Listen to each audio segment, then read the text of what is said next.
in terms of thinking about how creators sort of like market themselves on social media, uh, things have shifted, right? So I'd say like 5 years ago, it was very different from what it's like now.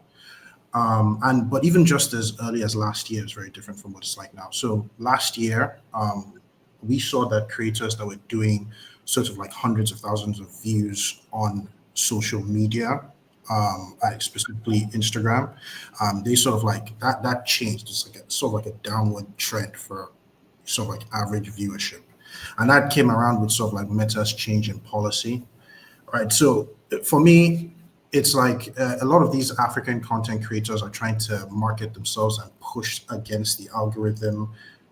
That's basically it's a Western algorithm, it's a Western company, right? They have very different sort of like aesthetics that they cater to.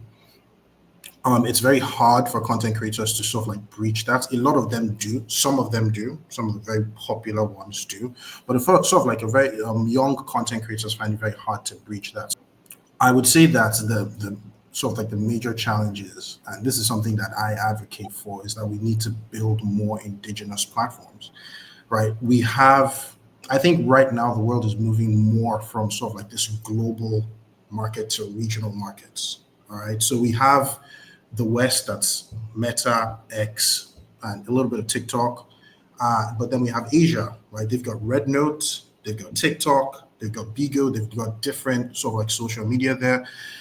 In Africa, we don't have any indigenous platforms that platform our creators that have the specific narrative or cultural context for people to gain more visibility. Right? You're always going to be sort of like second when it comes to sort of like that global context if you're competing on a platform that was not designed for you. The biggest challenge is investment. We need more people willing to take that bold step to say we want to create something that is uniquely African, right? That deals with the African context, right?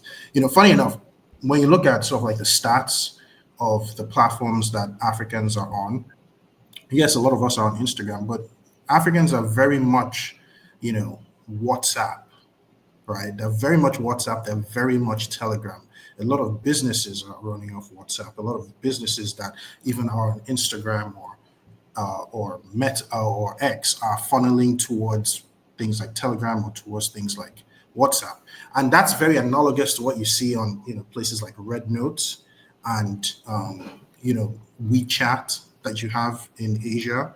And I think if we created something very similar to that that allowed that sort of like community driven engagement, because community is very important here, it would platform a lot of people,